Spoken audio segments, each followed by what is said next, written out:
मास की अमावस्या को उत्तर भारत की सुहागिन महिलाएं पूर्णिमा के दिन वट सावित्री का व्रत करती हैं। आइए सुनते हैं वट सावित्री की व्रत कथा। भद्र देश के एक राजा थे, उनका नाम अश्वपति था।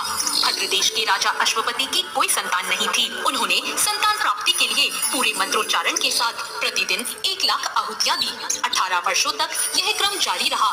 इसके बाद उन पर कृपा हुई और उनके यहाँ एक कन्या ने जन्म लिया। उस कन्या का नाम सावित्री रखा गया। अब सावित्री बड़ी हो गई और बड़ी होकर वो बहुत ही रूपवान हो गई। उसके योग्य कोई वर नहीं मिल रहा था। वर न मिलने की वजह से सावित्री के पिता बहुत दुखी थे। उन्होंने अपनी कन्या सावित्री से कहा कि तुम स्वयं ही अपने लिए योग्य वर तलाश कर लाओ। सावित्री अपने पिता की आज्ञा पाकर अपने लिए वर ढूंढने निकल गई। सावित्री तपोवन में भटकने लगी। वहाँ उसे सालक देश के राजा धूमसेन मिले। क्योंकि उनका राज्य किसी ने छीन लिया था, इसलिए वो वहीं रह रहे थे। उनके पुत्र सत्यवान को देखकर सावित्री ने पति के रूप में उसका वरण कर लिया। इसके बाद सावित्री घर लौट आई। सावित्री जब घर पहुंची तो उसने अपने पिता के साथ नारद ऋषि को देखा। पिता के पूछने पर उसने बताया कि उसने सालक देश के राजकुमार सत्यवान को अपना पति स्वीकार कर लिया है। जब नारद ऋषि को ये बात पता चली तो उन्होंने कहा कि हे राजन, ये आप क्या कर रहे हैं? सत्यवान गुणवान है, धर्मात्मा है और बलवान भी है, पर उनकी आयु बहुत कम है। वो अल्पायु है। 1 वर्ष बाद ही उनकी मृत्यु हो जाएगी। ऋषिराज नारद की बात सुनकर अश्वपति राजा घोर चिंता में डूब गए।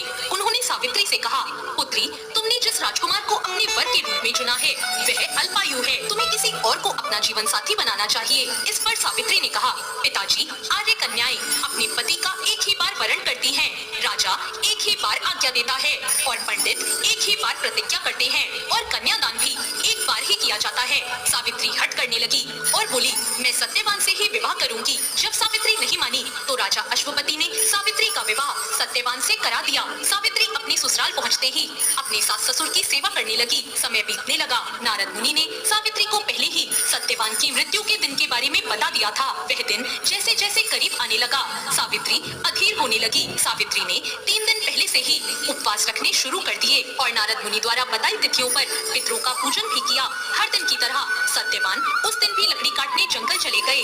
साथ में सावित्री भी गई। जंगल में पहुंचकर सत्यवान लकड़ी काटने के लिए पेड़ पर चढ़ गए। तभी उसके सिर में तेज दर्द होने लगा। दर्द से व्याकुल होने के कारण सत्यवान पेड़ से नीचे आ गए। सत्यवान के सिर को गोद में रखकर सावित्री सत्यवान का सिर सहलाने लगी। तभी वहाँ यमराज आते दिखाई दिए। यमराज अपने साथ सत्यवान को ले जाने लगे। सावित्री भी उनके पीछे पीछे चल पड़ी। यमराज ने सावित्री को समझाने की कोशिश की कि यही विधि का विधान है, पर सावित्री नहीं मानी और यमराज के पीछे चल पड़ी। उन्होंने यमराज से कहा कि मैं सत्यवान को ले जाने नहीं दूंगी।